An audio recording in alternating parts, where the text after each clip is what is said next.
नमस्कार, मैं हूं रत्ना और आप देख रहे हैं सी न्यूज़ भारत। वक्त हो गया है मध्य प्रदेश बुलेटिन का। बात होगी आगरमालवा की, जहां कांग्रेस ने वोट चोरी और मतदाता सूची शुद्धिकरण को लेकर जोरदार प्रदर्शन किया है। साथ ही बात होगी बड़नगर की, जहां बड़नगर रोड पर बने पुल से नदी में गिरी कार का सीसीटीवी फुटेज सामने आया है। आगरमालवा जिला मुख्यालय पर कांग्रेस जिलाध्यक्ष विजय लक्ष्मी तंवर के नेतृत्व में कांग्रेस पदाधिकारी और कार्यकर्ता गांधी उपवन में एकत्रित होकर रैली निकालते हुए जोरदार नारेबाजी करते हुए कलेक्टर कार्यालय पहुंचे, जहां उन्होंने भाजपा पर वोट चोरी और मतदाता सूची में गड़बड़ियों को लेकर डिप्टी कलेक्टर किरण बड़बड़े को ज्ञापन सौंपा। ज्ञापन में बताया गया कि जनवरी 2025 में प्रकाशित मतदाता सूची में कई प्रकार की त्रुटियां हैं और मतदाता सूची को लेकर भ्रम की स्थिति बनी हुई है। कांग्रेस ने मांग की कि प्रारूप 6 के तहत जो नए नाम जोड़े गए हैं उनकी सूची बूथवार और विधानसभा क्षेत्र अनुसार प्रकाशित की जाए। इसी तरह प्रारूप 7 के अनुसार जो नाम हटाए गए हैं उनकी भी सूची प्रकाशित की जाए। ज्ञापन देने के साथ ही चेतावनी दी गई कि यदि शीघ्र ही मतदाता सूची का शुद्धिकरण नहीं किया गया तो जिला कांग्रेस कमेटी उग्र आंदोलन करेगी। इस मौके पर कांग्रेस प्रदेश प्रवक्ता गुड्डू लाला, पूर्व विधायक विपिन वानखेड़े, सुसनेर विधायक भैरव सिंह परिहार, NSUI राष्ट्रीय महासचिव व जिला प्रभारी अंकुश भटनागर सहित बड़ी संख्या में कांग्रेस पदाधिकारी और कार्यकर्ता मौजूद रहे। जिस तरीके से चाहे मध्य प्रदेश हो, चाहे अन्य प्रदेश हो, चाहे केंद्र के अंदर सरकार हो, वोटों की चोरी करके गद्दी हथियाई हुई है भारतीय जनता पार्टी की सरकार सबसे बड़ी चोर है। और इसी के विरोध में आज कांग्रेस पार्टी द्वारा ये ज्ञापन दिया गया है और पूरे मध्य प्रदेश और आगर जिले के अंदर हमने मांग रखी है कि जिस तरीके से मतदाता सूची में छेड़छाड़ की गई है उनको सही की जाए, अन्यथा एक उग्र आंदोलन आगर के अंदर किया जाएगा।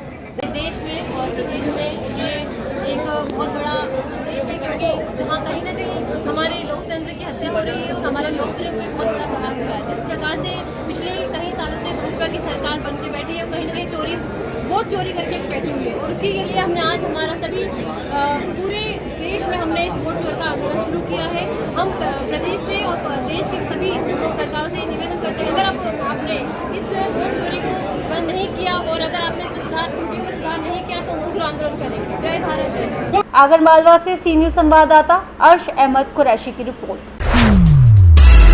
बड़नगर रोड पर बने पुल से नदी में गिरी कार का सीसीटीवी फुटेज सामने आया है।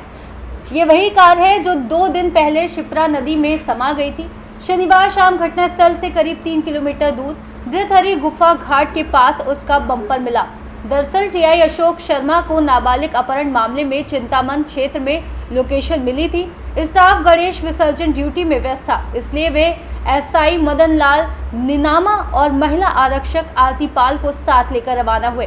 हादसे के बाद से SI निनामा और महिला आरक्षक आरती पाल का अब तक कोई सुराग नहीं मिला है।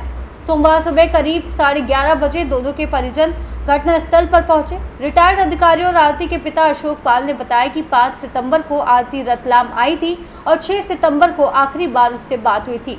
छोटे भाई लोकेंद्र ने बताया कि आरती पंचमुखी हनुमान मंदिर में चोला चढ़ाने के लिए रुपए देकर गई थी। वहीं निनामा का बेटा जितेंद्र उज्जैन में मौजूद है।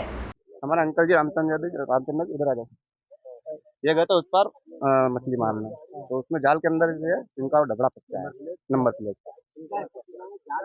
हो सकता है यहाँ पे अंदर मिल जाए कभी गाड़ी। गहरा पानी कम से कम 20 से 30 फीट होगा। क्या नाम है? जितेंद्र। मैं गया था मछली मारने ताने के लिए, तो वो नपला एली चलाया नदी में, तो वो जाली भी में होनी चाहिए, जाली भी में नदी में होनी चाहिए। मैंने ऊपर से हिस्सा हाँ नाव में से हिस्सा में और नीचे है वो जाली अपनी उलझी हुई है अंदर, और पानी 100 फीट पानी है वहाँ पे। रामचंद्र कितना निकल गया? वो मुंडा नंबर प्लेट का तो बड़ा। बड़नगर से सी न्यूज़ संवाददाता विजय सोलंकी की रिपोर्ट।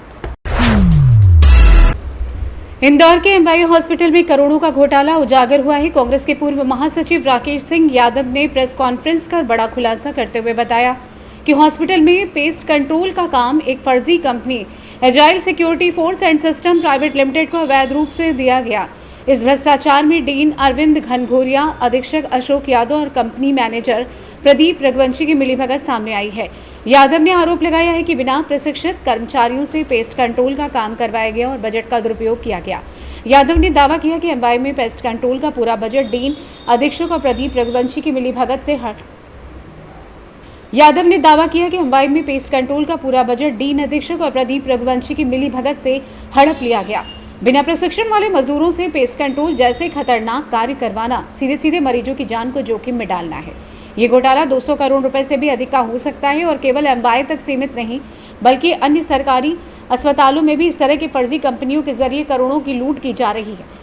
प्रदेश कांग्रेस के पूर्व महासचिव राकेश सिंह यादव ने मुख्यमंत्री और डीजीपी से मांग की है कि आरोपियों पर हत्या की धाराओं सहित जुवेनाइल एक्ट के तहत एफआईआर दर्ज कर तत्काल कार्रवाई की जाए।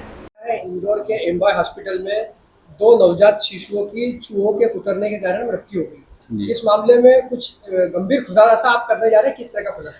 देखिए, एक दिन पूर्व राहुल गांधी जी ने ट्वीट किया था कि ये बच्चों की दुर्घटना में मौत नहीं है बल्कि ये सोचा समझा षड्यंत्र और बच्चों की हत्या है।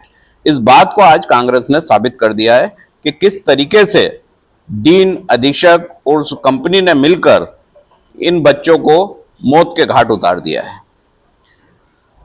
आपको मैं शुरू से बताता हूं कि जो कंपनी है एंजाइल, वो कंपनी ही फर्जी है। पिछले 3 दिन से डीन और अधीक्षक ये दावा कर रहे थे कि कंपनी का ऑफिस दिल्ली में है और ये पेस्ट कंट्रोल करती है और मल्टीपर्पज काम के लिए इसको रखा गया है। अनेक इंदौर के सरकारी हॉस्पिटल में यही कंपनी है। जब पता किया गया तो इस कंपनी का ऑफिस भी फर्जी निकला, जो स्कीम नंबर 54 में विजयनगर में स्थित है।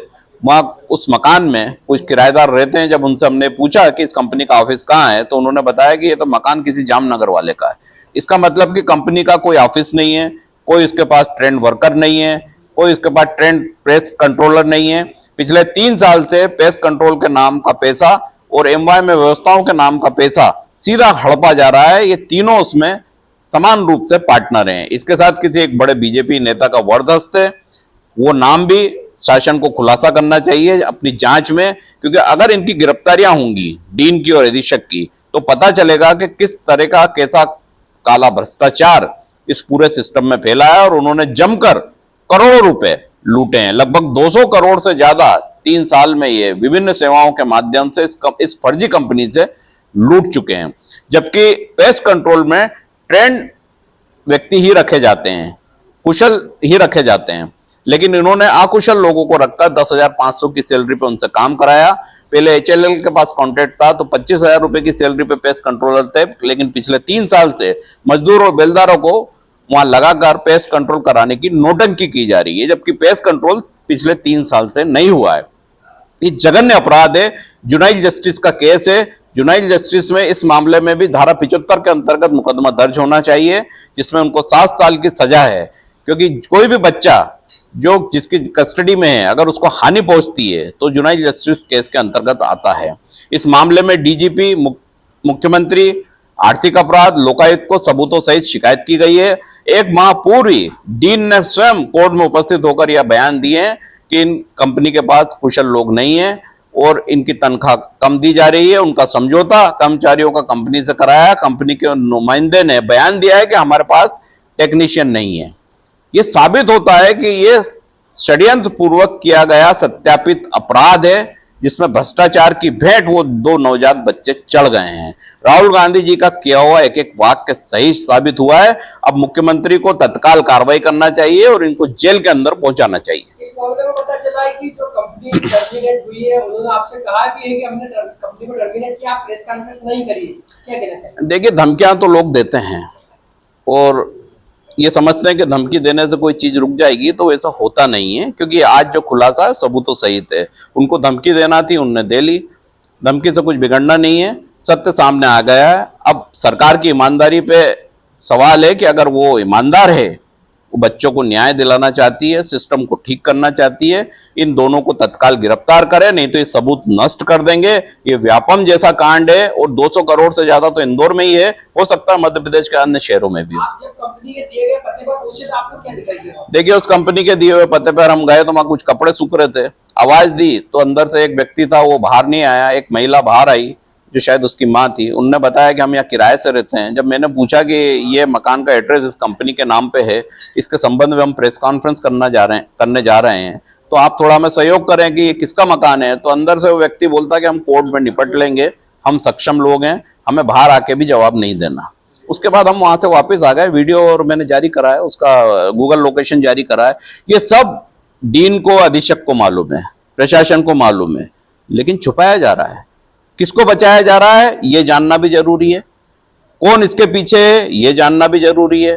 करोड़ रुपए जो आप भ्रष्टाचार की भेंट चढ़ा के खा गए हैं डीन और अधीक्षक, इनको गिरफ्तार करना जरूरी है। आपका परिचय? इन कंपनी के संचालक कौन है? देखिए, प्रमोद एक जो नाम आया है रघुवंशी, वो मैनेजर के रूप में है। कंपनी का कहीं डाटा दर्ज नहीं है। प्राइवेट लिमिटेड है या नहीं ये भी नहीं पता। बोला जा रहा है प्राइवेट लिमिटेड है। जो कोड में इन्होंने प्रतिवेदन दिया है लेबर कोड में, वहां प्राइवेट लिमिटेड लिखा है, लेकिन कहीं भी उसका डाटा नहीं मिला।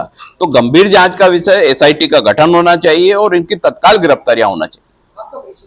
राकेश सिंह यादव, पूर्व महासचिव, मध्य प्रदेश कांग्रेस कमेटी। इंदौर से सी न्यूज संवाददाता राकेश रायकवार की रिपोर्ट।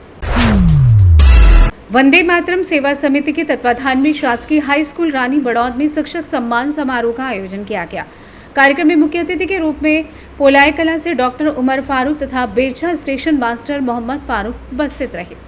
कार्यक्रम में स्कूल प्राचार्य हर्षवर्धन चतुर्वेदी, सेवानिवृत्त शिक्षक दयाराम मालवीय एवं ग्राम पंचायत सरपंच भी मंचासीन रहे। इस अवसर पर समिति के सदस्यों द्वारा विद्यालय एवं अन्य विद्यालयों में पदस्थ शिक्षक, शिक्षिकाओं, आंगनबाड़ी कार्यकर्ताओं सहित समाज सेवा से जुड़े लोगों का माला, श्रीफल एवं गिफ्ट भेंट कर सम्मान किया गया। कार्यक्रम का संचालन राहुल राठौड़ ने किया। शाहजहांपुर से सी न्यूज संवाददाता रमेश राजपूत की रिपोर्ट। सिरोन में 69वीं राज्य स्तरीय फुटबॉल प्रतियोगिता का शुभारंभ संदीपनी विद्यालय में शुभारंभ हुआ। मुख्य बाजार से मार्च निकाला गया, जिसमें जगह जगह पर नगरवासियों द्वारा पुष्प वर्षा करके स्वागत किया गया। मार्च के साथ सभी टीमें संदीपनी विद्यालय पहुंची। सभी ने सैल्यूट करते हुए मंच पर उपस्थित अतिथियों का अभिवादन किया और इसके साथ ही सभी संभाग की टीमों के विधायक उमाकांत शर्मा ने पुष्प वर्षा कर स्वागत किया।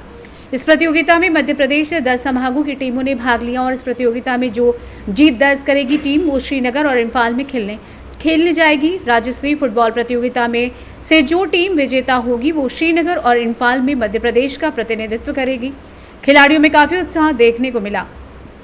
जानते हैं इस विषय में खिलाड़ी इंदौर संभाग पिंची चौखटिया एवं उज्जैन संभाग के खिलाड़ी और विधायक उमाकांत शर्मा का क्या कुछ कहना था। विभागों की संपन्न हो रही है। इस अवसर पर मैं प्रदेश से आए हुए सभी चयनित फुटबॉल खिलाड़ियों का हार्दिक बधाई देता हूं, शुभकामनाएं देता हूं। पिंसी चौखटिया, इंदौर संभाग, इंदौर से जी। अभी आपका बाजार से मार्च पास्ट निकला था, जो स्वागत हुआ वो बहुत अच्छा हुआ, बहुत अच्छा। मतलब पहले कभी नहीं हुआ, जो फर्स्ट टाइम हुआ और बहुत अच्छा लगा। सिरोन से सी न्यूज संवाददाता शिव ओम रघुवंशी की रिपोर्ट। फिलहाल इस बुलेटिन में बस इतना ही। देश और दुनिया की तमाम बड़ी खबरों के लिए आप देखते रहिए सी न्यूज़ भारत।